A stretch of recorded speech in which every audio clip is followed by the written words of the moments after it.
Alhamdulillahi Rabbil Alamin. Allahumma salli wa sallim ala Sayyidina Muhammadin wa ala alihi wa sahbihi ajma'in, amma ba'du. Subhanak la ilma lana illa ma 'allamtana innaka antal alimul hakim.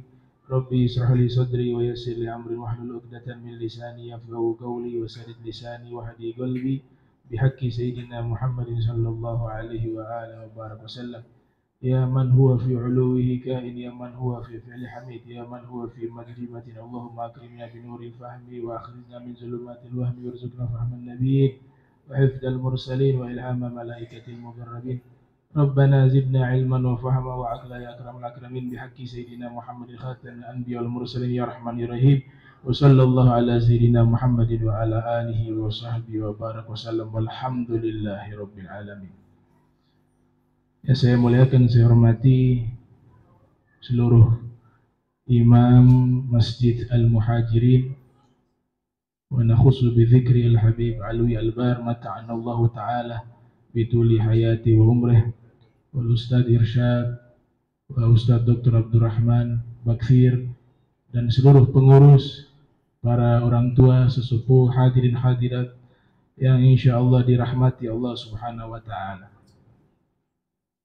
Alhamdulillah, puji syukur kepada Allah Ta'ala atas seluruh nikmatnya, nikmat Islam wal iman was-sihah wal afiyah.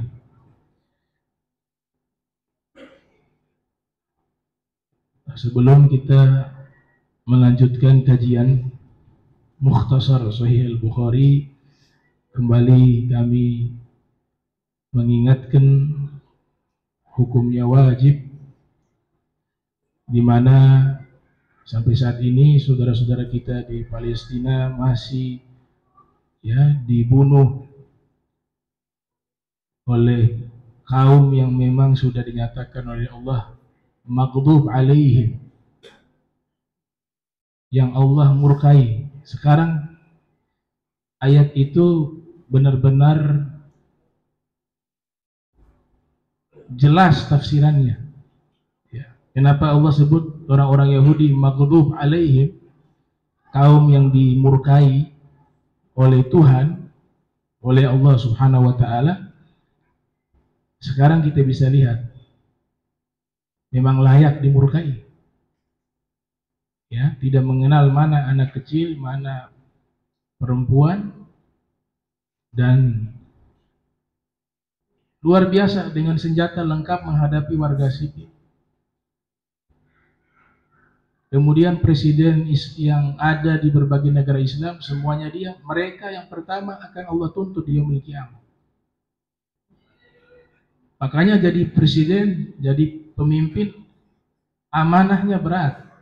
Karena yang pertama ditanya oleh Allah, terutama ada kaum muslimin yang jelas-jelas dibantai, genosid, tapi mereka hanya retorika saja.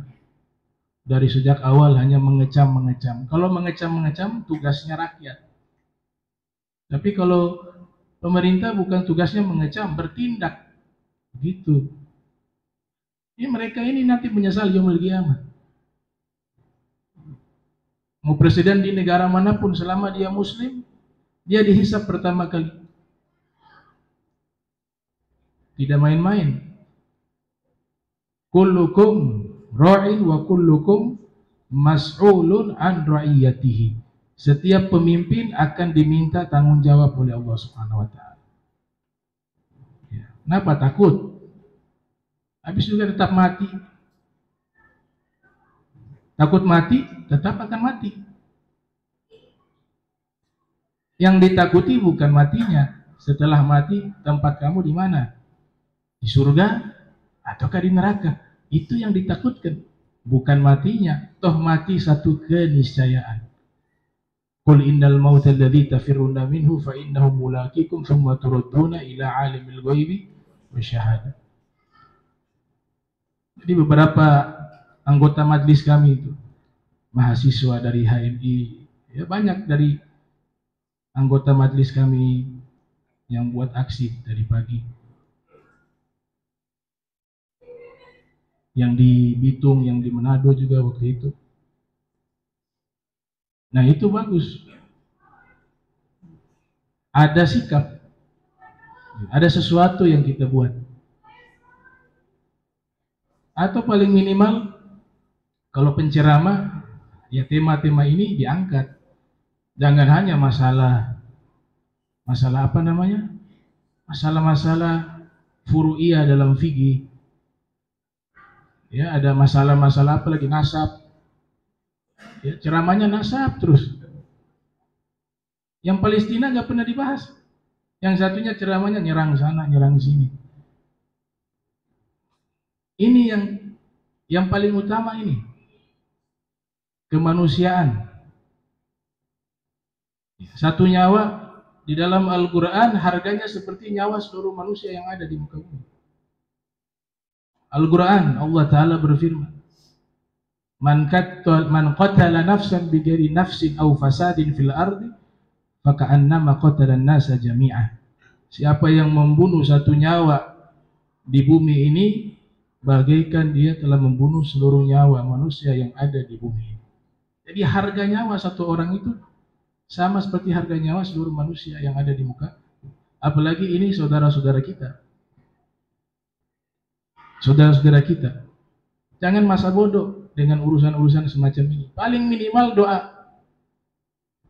Ada yang sengaja melawan produk-produk yang sudah dinyatakan diboikot, sengaja dia beli, kemudian dia share di media sosial. Ya muslim casingnya, tapi hatinya tidak muslim. Karena orang muslim sejati gak mungkin begitu. Kalau dalam bahasa Al-Quran, orang munafik itu ada. Orang munafik itu ada.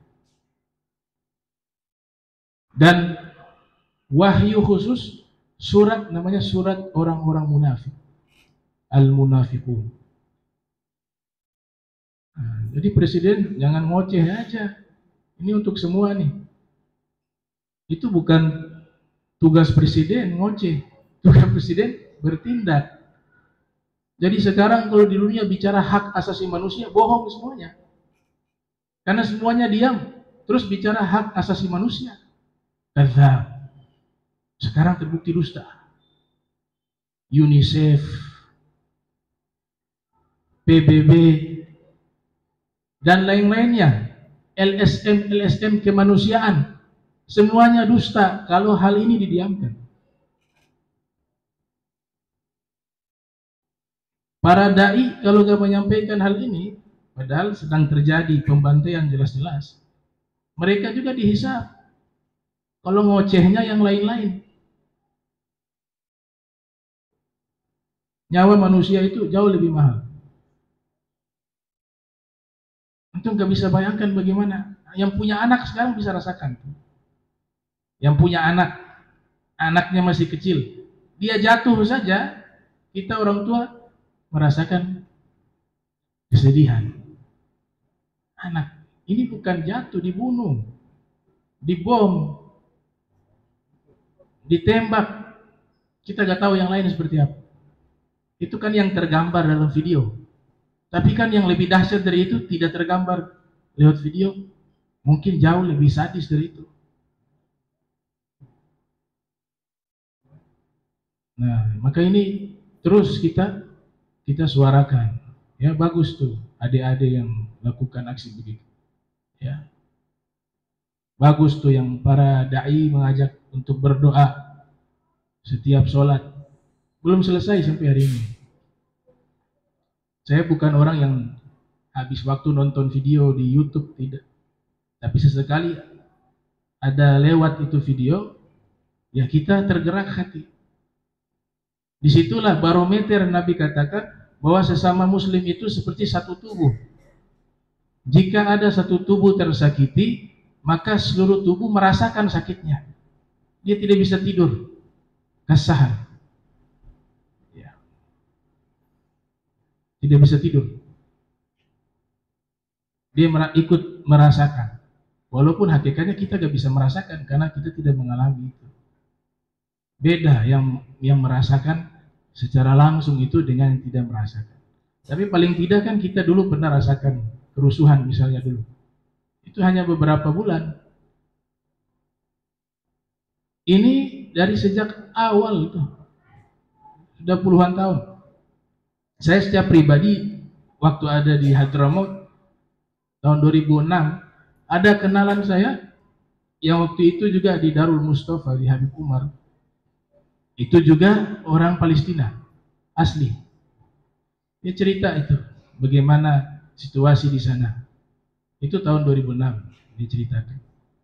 Mau sekolah saja susah. Ya, jadi memang setiap keluar mau pergi sekolah, jalan kaki, sekolahnya agak jauh, itu memang sudah siap niat untuk apa? Syahid. Mau pergi sekolah ini. Karena ada pesawat Israel itu kadang melepaskan bom di situ, ada tank juga, ada penembak gelap, ada tentaranya, kadang-kadang warga sipil ditembak. Jadi setiap keluar sekolah sudah siap untuk syahid fisabilillah. Itu mau ibadah saja kadang-kadang dihalangi masuk ke masjid, ke Baitul Maqdis. Nah, kita dikasih nikmat keamanan, alhamdulillah. Oh, masih malas sholat juga. Mereka susah sholat, ibadah, dihalang-halangi oleh orang-orang Zionis. Jadi betul tuh ayat yang kita baca setiap hari dalam sholat tuh suratul Fatihah tuh maghdub alaihim. Suratul Fatihah maghdub alaihim waladhdallin. Bukan jalan orang-orang yang dimurkai oleh Allah. Nabi pernah ditanya oleh sahabat, wahai Rasulullah, apa yang dimaksud al-maghdub alaihim? Orang-orang yang dimurkai. Kata Nabi, hum Yahud. Yang dimaksud orang-orang yang dimurkai itu mereka orang-orang Yahudi. Itu sabda Nabi kita Muhammad SAW. Tidak mungkin salah.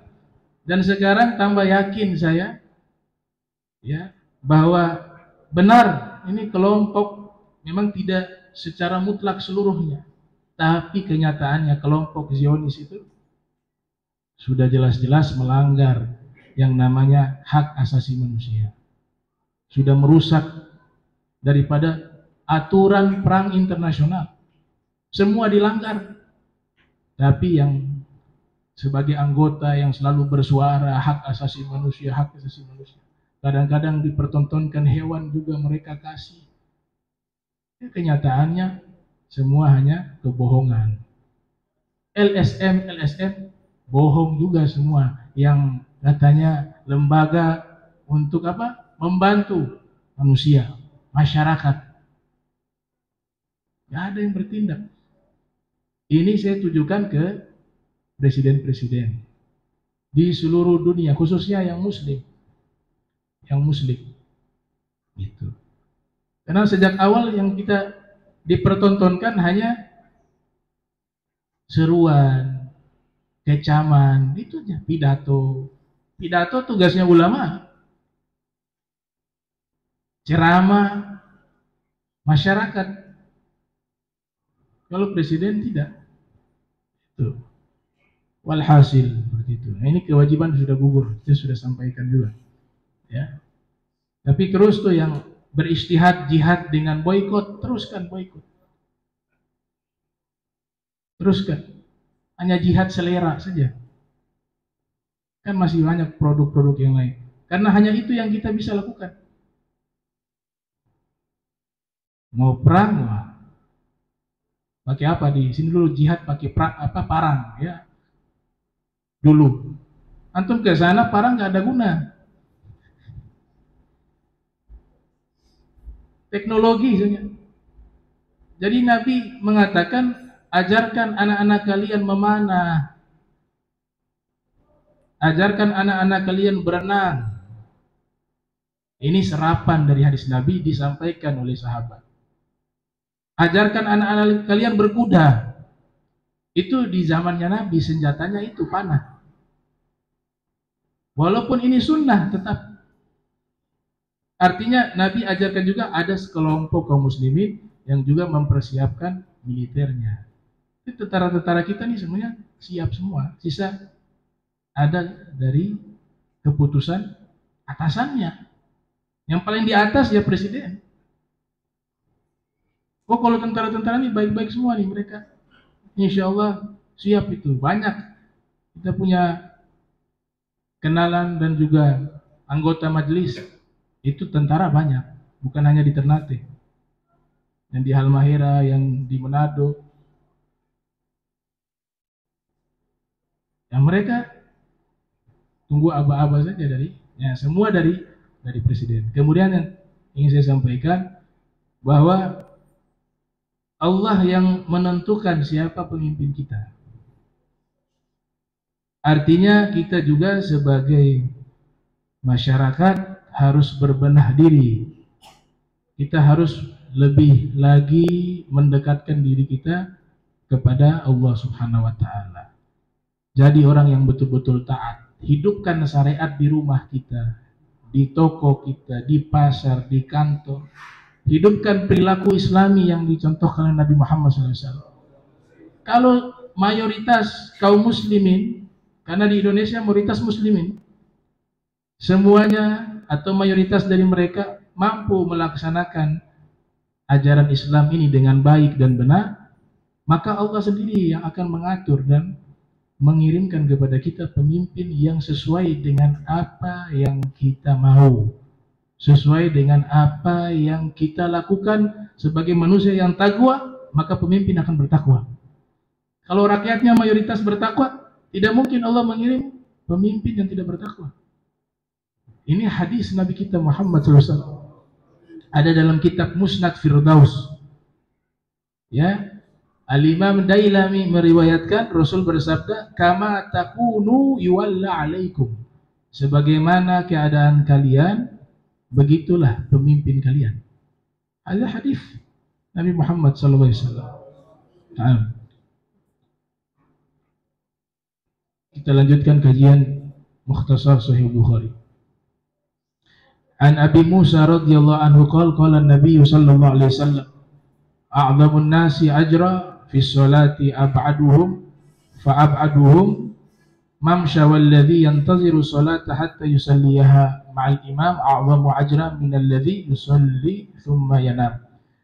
Hadis dari Abi Musa Al-Asy'ari radhiyallahu anhu berkata, Rasul sallallahu alaihi wasallam bersabda, orang yang pahalanya paling besar dalam sholat yaitu mereka yang paling jauh, yaitu paling jauh berjalannya menuju ke masjid untuk sholat. Ya, ini hadis pertemuan lalu sudah diterangkan, tapi saya menjelaskan lebih rinci lagi biar tidak salah paham. Memang benar, orang yang jaraknya makin jauh dari masjid, kemudian dia pergi ke masjid untuk sholat, pahalanya lebih besar dibanding orang yang langkah kakinya lebih dekat ke masjid. Ini sebabnya karena langkah kaki, setiap langkah menuju ke masjid itu dicatat sebagai hasanah, sebagai pahala.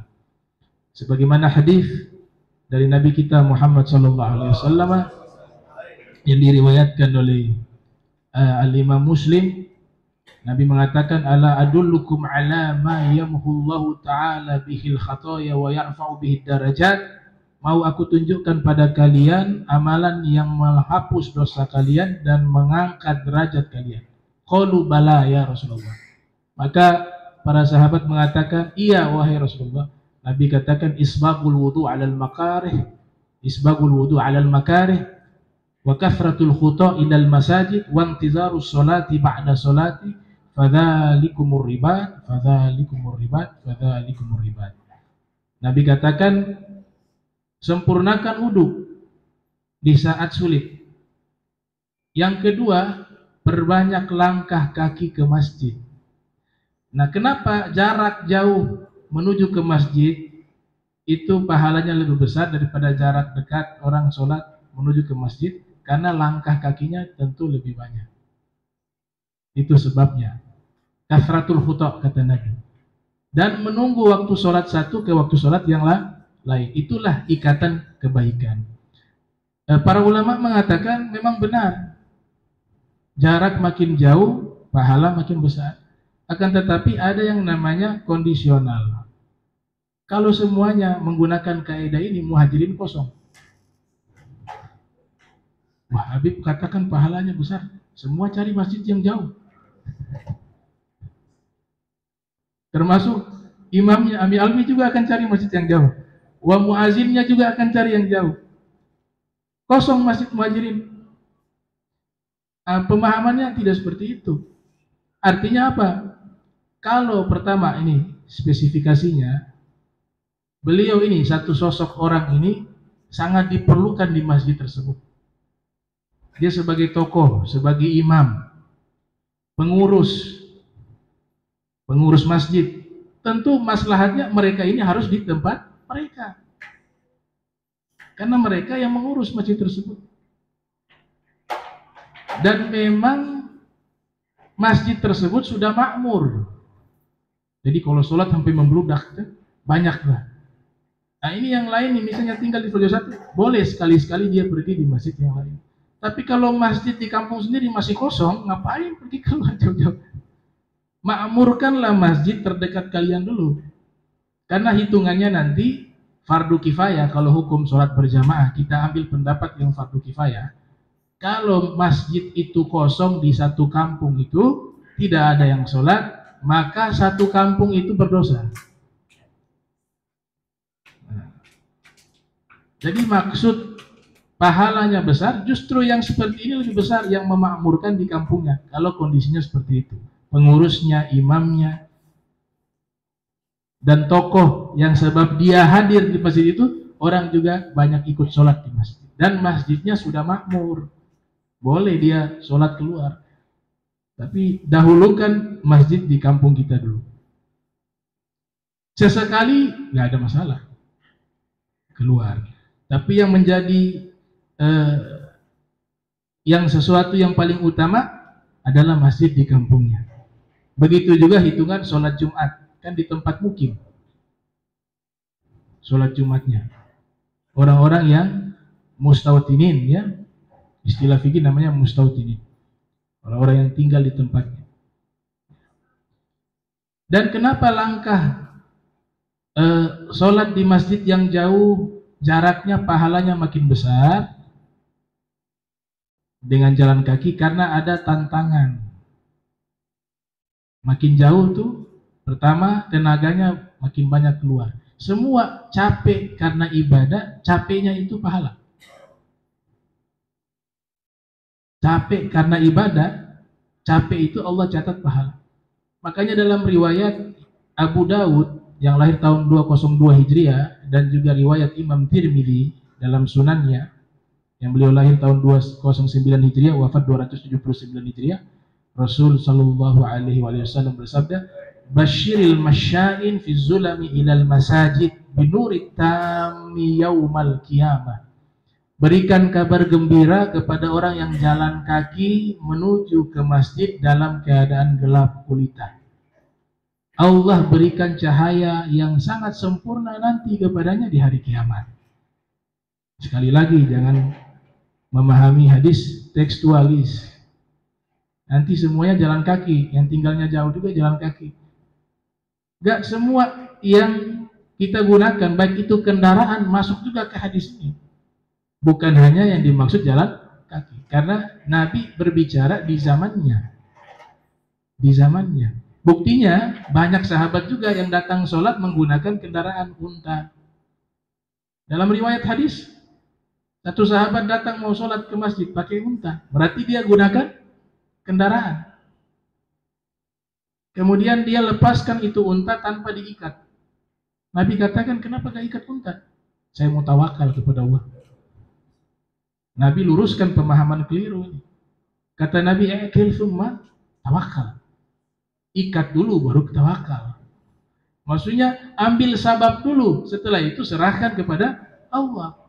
Tawakal bukan berarti tidak melakukan ikhtiar, tidak melakukan usaha, tidak. Setelah usaha, setelah itu baru tawakal. Nah itu dalam riwayat dia menggunakan kendaraan unta. Nabi katakan, "Ikil summa tawakal." Ikatlah, kemudian tawakallah kepada Allah Ta'ala.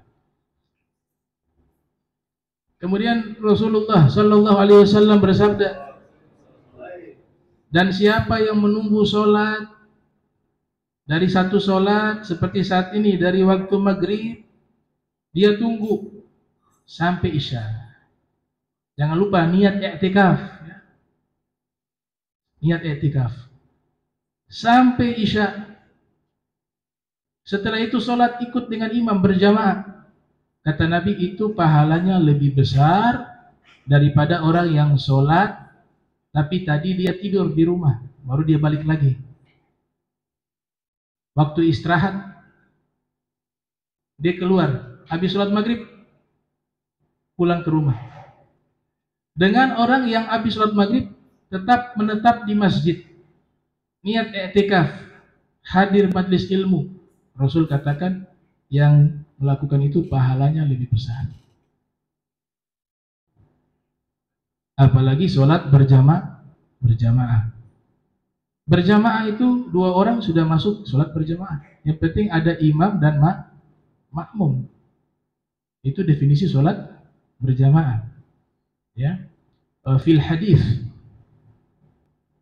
sholatul jamaati afdalu min sholatil fadhi bi 27 darajah. Sholat berjamaah itu lebih afdal daripada sholat seorang diri. Afdolnya 20 derajat perbandingannya. Dalam riwayat yang lain 25 derajat, perbandingannya 25 derajat. Kok bisa beda? Nabi tidak konsisten. Katanya begitu orang orientalis tuh. Di satu hadis bilang 27, di hadis yang lain bilang 25. Yang benar mana? Kata orang-orang orientalis yang menyerang Nabi Muhammad SAW. Tapi ulama-ulama kita minal muhaddithin, mereka jawab. Yang Nabi nyatakan 27 sholat berjamaah derajatnya, di hadis lain 25, itu tergantung orangnya. Orang yang sholat kalau dia khusyunya, adab sholatnya baik, khusyunya baik, sempurna sholatnya atau mendekati sempurna, dapat 27. Yang ada kurang-kurang sedikit dapat 25. Ada kurang-kurang sedikit di bawahnya itu. Jadi menjelaskan ahwalun nas, ahwalul musallin, keadaan orang yang sholat itu berbeda. Ada yang dapat 27 derajat, ada yang dapat 25 derajat, ada yang dapat 21 derajat, ada yang dapat 20 derajat. Dan dipastikan insya Allah yang sudah berusaha sholat, tetap sholatnya diterima oleh Allah Subhanahu wa ta'ala. Karena dalam riwayat Allah katakan mereka semua yang hadir tidak khusyuk. Kata malaikat, imamnya, makmumnya, kulluhum, satu masjid gak ada yang khusyuk, pikirannya kemana-mana waktu sholat. Allah katakan apa? Mereka sudah berusaha berkumpul untukku, maka sebab berkumpulnya mereka aku terima sholat mereka. Nah ini husnuzon billah. Kita harus mendahulukan prasangka baik kepada Allah Subhanahu wa ta'ala. Jangan baru mulai mau ambil yang paling sempurna. Semua butuh proses bertahap. Yang penting sudah melaksanakan. Itu dulu. Nanti kalau yang sempurna itu proses. Kemudian bab berikut, bab fadli tahjir ila zuhri. Bab keutamaan segera menuju ke masjid untuk melaksanakan sholat zuhur. Hadal hadis Rasul sallallahu alaihi wasallam bersabda, bainama rajulun yamshi bi tariqin ya. Ketika ada seseorang berjalan di satu jalanan, wajada ghusna syaukin ala tariq. Dia mendapati ada ranting berduri di jalanan. Kemudian dia menyingkirkan ranting berduri tersebut. Maka Allah Ta'ala berterima kasih kepadanya. Lalu Allah ampuni seluruh dosa-dosanya. Ini mau jalan ke masjid, lihat ada batu di jalanan, tengah jalan, geser, bisa orang celaka, dapat pahala pengampunan dosa. Kemudian Nabi katakan lagi di dalam hadis, orang yang menggeser sesuatu atau menghilangkan suatu bahaya di jalanan terhitung sedekah. Dalam riwayat Sahih Muslim ya, riwayat Imam Muslim, tumitul adza 'anit tariq sadaqah, menyingkirkan sesuatu bahaya di jalanan adalah sedekah, kata Rasul.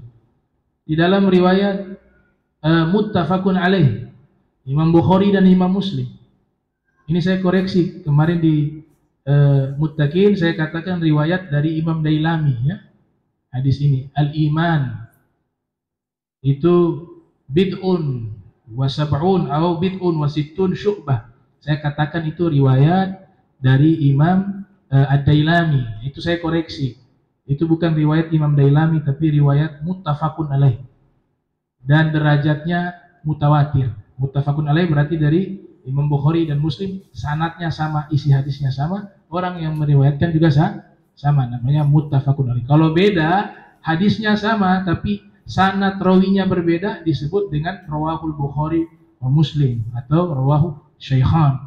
Tapi kalau muttafaqun alaih ini sama persis matan dan sanad.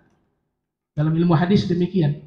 Jadi dikoreksi, itu hadis bukan riwayat Imam Dailami tapi riwayat al-Imam Bukhari dan Muslim dan muttafaqun alaih. Ya, muttafaqun. Nabi katakan al-imanu bid'un wa sab'un au bid'un wa sittun syu'batan. Fa afdaluha qaulu la ilaha illallah wa adnaha imatatul adza 'anit thariq wa haya'u syu'batun minal iman. Bahwa sesungguhnya iman itu bercabang-cabang, ada yang 70 lebih cabang atau 60 lebih cabang. Paling tertingginya la ilaha illallah. Paling rendahnya menghilangkan bahaya di jalan. Dan malu adalah satu cabang dari keimanan. Ulama mengatakan menghilangkan bahaya di jalan dapat pahala sedekah, maka hukum terbaliknya, memberikan bahaya di jalan haram. Mengotori jalanan haram. Buang sampah sembarangan misalnya, merusak ya ruang publik ini, lampu jalanan coret sana coret sini, hukum kebaliknya itu. Kebalikan itu namanya hadis maqlub. Kebalikan dari hadis tersebut, kalau menghilangkan bahaya dapat pahala, maka membuat bahaya atau melakukan kerusakan juga mendapatkan dosa.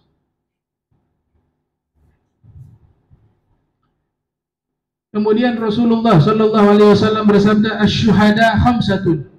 Orang-orang yang wafat syahid ada 5, kata Nabi. Yang dimaksud di sini syahid di akhirat. Ada syahid di dunia saja, tapi di akhirat tidak syahid. Contohnya apa itu? Terjadi di zaman Nabi, ada seseorang ikut jihad perang bersama Rasul, dia terbunuh.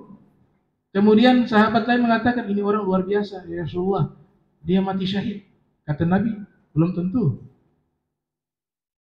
Niatnya apa dulu nih dia ikut perang? Kalau niatnya li'i'la'i kalimatillah, untuk meninggikan kalimat Allah, bukan karena ingin mendapatkan gelar sebagai dikatakan orang pemberani. Kalau niatnya seperti itu, li'i'la'i kalimatillah, maka dia syahid. Tapi kalau niatnya ingin mendapat sanjungan manusia agar disebut seorang pemberani, maka dia tidak mati syahid, kata Nabi Muhammad SAW. Berarti apa? Syahidnya di dunia, orang-orang melihat dia dalam perang, syahid dia. Maka hukumnya sama seperti orang syahid. Tidak dimandikan, tidak disolatkan.